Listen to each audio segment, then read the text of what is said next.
Very short video discussing something I noticed the other day. I know people have already talked about it a little bit, but some of you may not have seen it.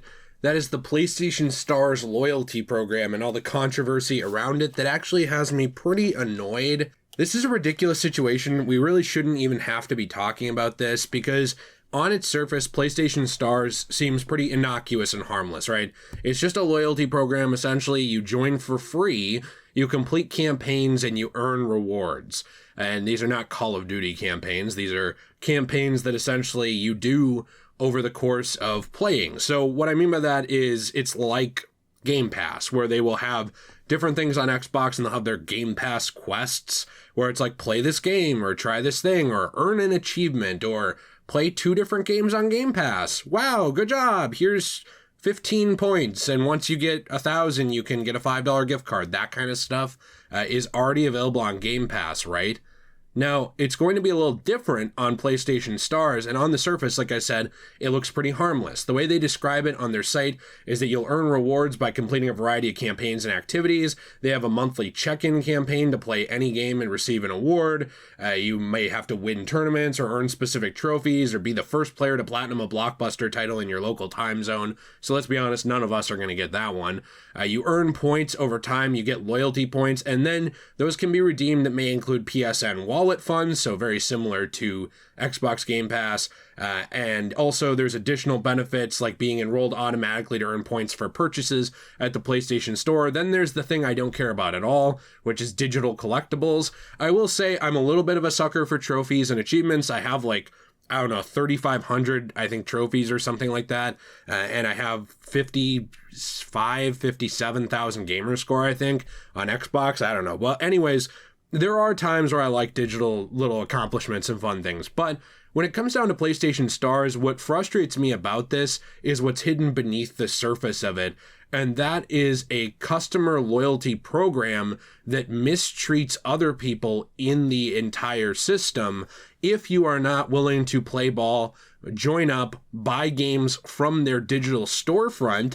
Not physical. It does not matter. If you go out and you buy the newest AAA game physical, that doesn't count for what we're about to talk about. You are eligible to get better customer service from Sony because you're a better PlayStation Stars member. Now look, full disclosure, I have not needed to use PlayStation customer service since 2005? 2007 maybe, when my dad and I, our PlayStation 2 broke, and we contacted Sony and they did the whole refurbished program through Sony. Just because I don't, or maybe the person watching this doesn't have to use it, there are a lot of people who do have to use it. And what's really annoying about it was reported by Forbes, it was reported by Video Games Chronicle as well, because players in Japan have been expressing their displeasure at an aspect of the newly launched PS Stars program, which is offering better customer support to players on the highest tier. So what's really weird is this is actually coming to the West later in October. We don't have this system yet in place, but the system starts you off at level 1. There is a level tier system because of course there is, as always. It's kind of like the Chinese credit or social score, but PlayStation's doing it now. You start at level 1, you can work your way up to level 4 by buying games and earning trophies. What's interesting about this though is that the level 4 perks include a commemorative collectible, which is harmless, and a promise that when contacting PlayStation customer support, you will be given priority in the chat order. What's weird about this, though, is that it leaves people in a position where if you're not a level 4 member, you're likely going to be getting worse customer service from people. Japanese site Automaton actually pointed this out on Twitter before, and a ton of people were getting upset about it because the issue for this is that essentially the more you play, the better customer service you get. But when you're actually looking at what they do with this, when you're looking at how you get up these tiers and how you actually earn that position, you need to actually buy games through the PlayStation Store as well in order to be given that sort of customer priority, right?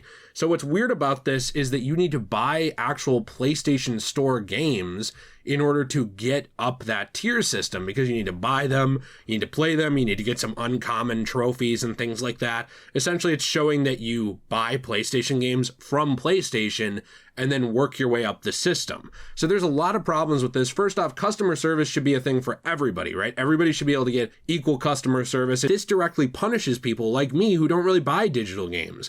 When I can avoid it, I don't buy them. The digital games that I do buy, they're things like Star Ocean Till the End of Time, where it was only released on PS4 with the PS2 emulation program, but digitally, or Star Ocean The Last Hope. Basically, Star Ocean doesn't get physical releases for its old games. That's another aside. But games that you can't buy physically, I buy them digitally. I do, because that's the only way to play them, right? The exact requirement is that you must first buy 4 games from the PlayStation Store and earn 128 rare trophies. It's also interesting that it's been thrown around that those need to be full price in different places. I haven't found the confirmation for that. This is all translated from Japanese. But this is all a really bad look for Sony because, again, punishing physical game owners, punishing people who don't play games a ton, but own your service, who still deserve to have that customer service ability, and also giving people priority based on how much money they spend. Those are all bad looks. I've been saying this for years, by the way, and every time I do it, there's like these people who either, I don't really understand it. I know that there are people who can't afford physical games, like they wait until they go on sale digitally and they buy them. I understand. I would also advocate that a lot of physical ones, at least in America, if you're in the right areas, right, near cities and stuff, are obtainable the same way. They go on sale physically, then you own it till whenever. But I do know there are places in the world where it's harder to get physical games. It's also harder to get consoles there. I know there are places in the world where it is more expensive.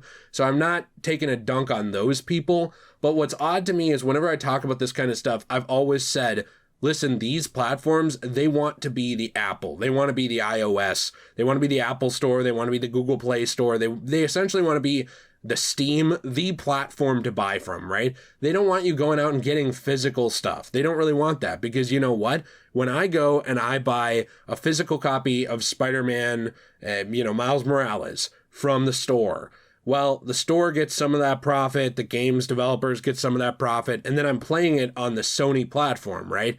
And obviously they sold the platform, so they got the profit there. Too many P's in this. But they didn't actually get all of the money from that game. The developers didn't get all the money from that game. They had to actually split it with the retail store. So because of that, they want to put you in a position where you buy only directly from them, and this is an incentivization to do so. You buy directly from them, earn achievements and trophies, directly on their platform and get better service. This is something that is in a long list of gripes I've had with PlayStation in the last few years. I really don't understand why the services have gone downhill. It's really annoying to me because I genuinely think PlayStation was on top of the world during the PS4 era, like just killing it. And since like near the end of that era where they started doing weird stuff with game censorship and weird release stuff, and now this too, I just don't really understand why they're fumbling so hard on some of this. And I say that not as one of those weirdos who has like, I stand up and I say the Pledge of Allegiance to my plastic game box. I have a PlayStation 5, 4, Xbox Series X, more than one Xbox One for stuff. I have a Switch, a Wii U, you know what I mean? Like, I have all this stuff and a gaming PC, and I enjoy all of it. But I don't really have an allegiance to any of these platforms for what they are. Like, when they mess up, we talk about it here because it's really annoying to me. And I really don't think this should be something that you offer as a tier system or something that is incentivizing people to buy things digitally or incentivizing them to play certain games to certain extents. And if they don't get that kind of service. That's just such a bad look. And it really does go to show this idea of trying to push you into a corner to make you buy specifically from them to get all of your money. And if you don't do that, you're not worth their time. That's really the real kicker, is if you're not buying games from the PlayStation Store, if you're not buying games there digitally directly from them, you're not worth their time. Like, it's getting to the point where it's like a drug dealer. Like, it's almost like, well, listen, you wouldn't go talk to a rival drug dealer and get a bunch of advice on how to do the stuff, right? You go to the source, you go to me. It kind of is coming off like that to me, where it's like, hey, listen, you messed around, you bought from someone else. Now you're not worth my time anymore. I got a line of customers. There's a lot of big boys in line that are willing to pay good money for this stuff, and you don't matter. I know that at the end of the day, none of us matter to these corporations. They're far too big. They've been made too big to fail even, which I think is the real joke, is how much they've been enabled to act in these ridiculously anti-consumer ways. And they really all have gotten that way.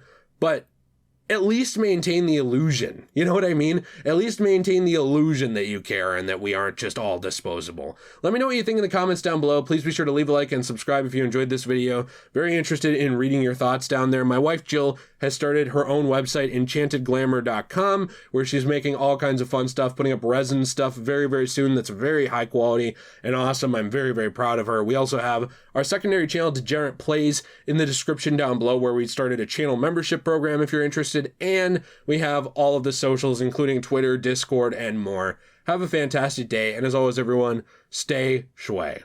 Stay